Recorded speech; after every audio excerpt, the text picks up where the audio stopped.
Hey guys, this is Mr. Grice for Algebra Semester 1 Review Packet. Remember to show all your work and to write your answers on the lines. Okay? If you guys have your calculators out, I've got mine. Now, I know mine looks different than normal, but I got a new computer and all of my programs aren't installed on it that I need, so we're just going to have to deal with it. Let's get to it. So, the first unit that we're going to be talking about is solving linear equations. So the directions tell us to solve each equation, give exact answers, no decimals. Let's go ahead and zoom in and look at number 1. Okay? So the first thing I'm going to do is draw my line down the center, and I want to solve for x. So the first thing that I'm going to do is get rid of that 10. So we're going to subtract 10 to both sides. 6 minus 10 is negative 4. And don't forget that that's that's a negative 2x. Well, how do we get rid of that negative 2? Well, we have to divide both sides by negative 2. Those cancel. And remember that a negative divided by negative is going to be a what? That's right, it's going to be a positive. So we get 2 equals x. When we write our answers on the line, we write that x equals 2. Okay, let's make that look just a little bit bigger. Alright, sliding over. Once again, whoa, that's a little too big.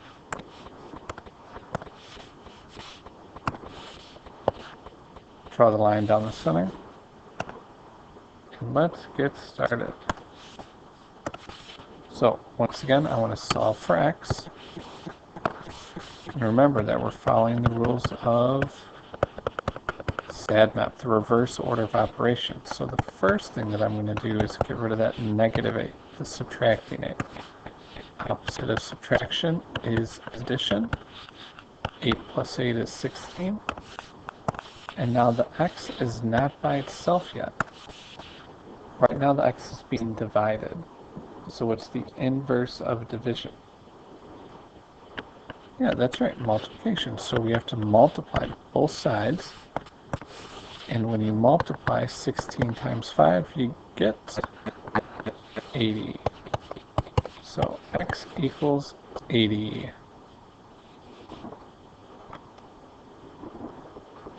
Okay, number 3. Oh man, decimals? Yep, you gotta do decimals too. So the first thing that we're going to do is we're going to combine like terms because the variable is not by itself. So I would do 8 minus 6.4 and we get 1.6. So they're saying that we have 1.6m on the left side, and I didn't do anything to the right side, so that stays 17.6. Now, the variable is not by itself yet. That's multiplication going on, so the inverse of multiplication is division. We have to do 17.6 divided by 1.6, and we get 11. So m equals 11. And just like the directions say, we have to write our final answer on the line.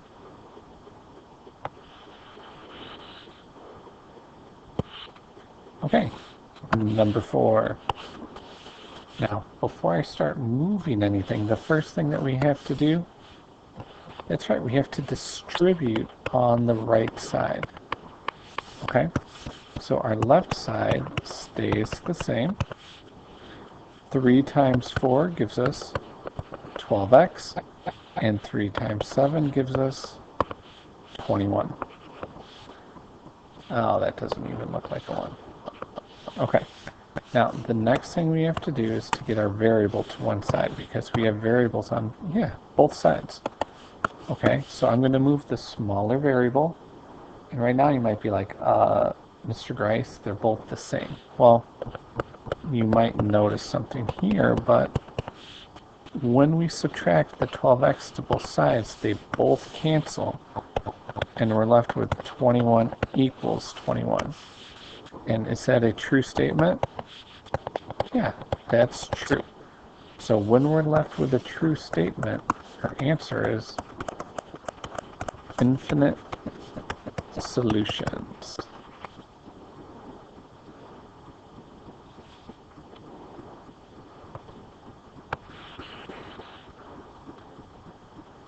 Okay, number 4. Number 4, we just did number 4. How about number 5? All right, so number 5, we're talking about ratios. And what we want to do is we're going to keep the equal sign there, but we're going to cross multiply. So I'm going to multiply the 9 and the m together. And then we're going to multiply the 3 times the m plus 2. Okay? So the left side's easy because we just get 9m. But then we need to distribute inside, and we get 3 times m is 3m, and 3 times 2 is 6. Okay. Is the variable by itself? Nope. So I'm going to subtract 3m to both sides. 9 minus 3, we get 6m equaling 6. And to get the variable by itself, we're going to divide both sides by 6. And we get that m equals 1.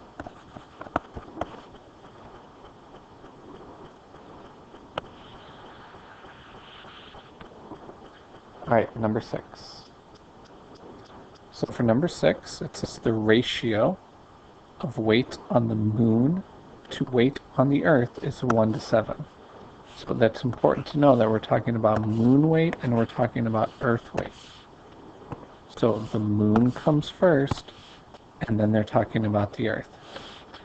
How many pounds would a 126-pound person weigh on the moon?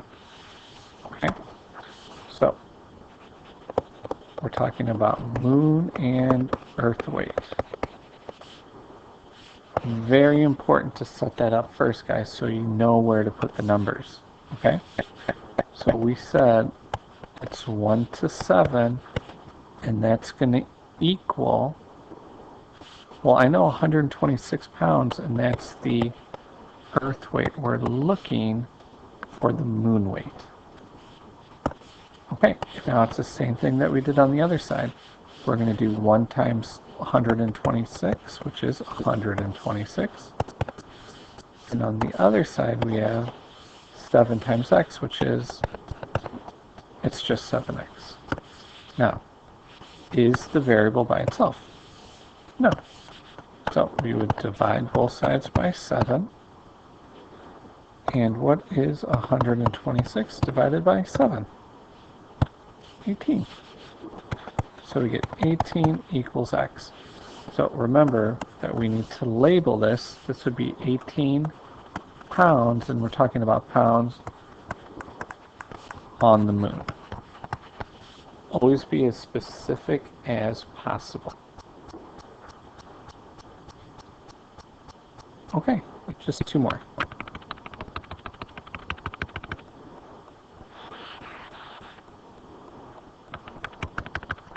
Number 7, it says solve for a. Well, there's my a. I want to get the a all by itself.